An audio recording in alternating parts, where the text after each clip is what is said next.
नमस्कार, टेस्ट आणि बेस्ट मध्ये तुम्हा सर्वांचं स्वागत आहे। तर आज आमच्या घरी सत्यनारायणची पूजा आहे, त्यामुळे मी इथे सत्यनारायणचा प्रसाद बनवलेला आहे, तोच तुमच्यासोबत शेअर केलेला आहे 1.25 वाटीच्या प्रमाणे।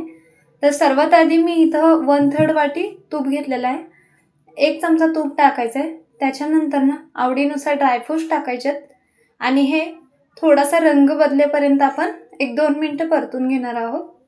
तर या ठिकाणी आपले ड्रायफ्रूट जे आहे ते त्याचा रंग बदलले आहे, तर हे काढून घेऊया आणि जे आपलं तूप आहे ते थोडं थोडं ॲड करून आपण याचा वापर करणार आहोत।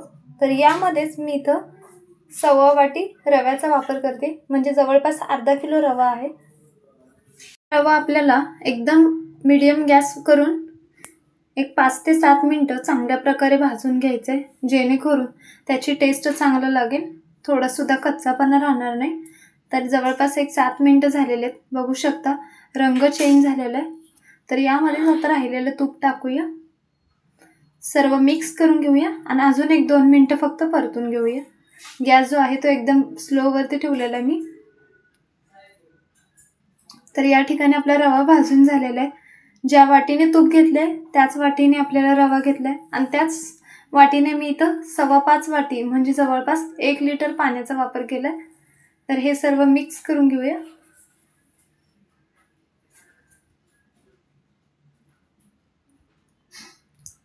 तर अशा प्रकारे मिक्स करून घेतलेला आहे। तर सत्यनारायणच्या पूजेसाठी खास करून 1.25 वाटीच्या प्रमाणातच प्रसाद बनवला जातो, त्यामुळे 1.25 वाटीच्या प्रमाणातच घ्यायचं आहे। त्यानंतर 1.25 वाटी साखर म्हणजे जवळपास 1.25 वाटी रवा घेतला होता, त्याच्यासाठी 1.25 वाटी साखर घेतली, दोन्ही अर्धा किलो आहे। सर्व मिक्स करून घेऊया। तर आज आमच्या घरी सत्यनारायणची पूजा आहे, त्यामुळे हा मी पूजेसाठी प्रसाद बनवलाय, तोच तुमच्यासोबत शेअर केलेला आहे। तर अशा प्रकारे मिक्स करून घेतलेलं आहे। साखर चांगल्या प्रकारे मिक्स झाली, त्याच्यामध्ये तळून घेतलेले आपण ड्रायफ्रूट्स टाकूया। ड्रायफ्रूट्स मिक्स केले की यामध्ये आवडीप्रमाणे तुम्हाला हवा असेल तर जायफळ वापरू शकता, अगदी थोडंसं खिसून टाकलेलं आहे। त्याच्यानंतर ना 1 चमची विलायची पावडर टाकली, जेणेकरून टेस्ट खूप छान येते। सर्व मिक्स करून घेऊया आणि त्याच्यानंतर ना या ठिकाणी तुळशीच्या पानाचा मान असतो, त्यामुळे आवडीप्रमाणे 4-5 तुळशीचे पानं वापरू शकता। झाकण ठेवूया आणि 1-2 मिनिटं आपण हा प्रसाद जो आहे तो शिजवून घेणार आहोत। तर 1-2 मिनिटं झालेले आहेत, एकदम झटपट असा सत्यनारायणच्या प्रसादासाठी आजचा हा शिऱ्याचा प्रसाद तयार आहे, तो मी वाटीत काढून घेते।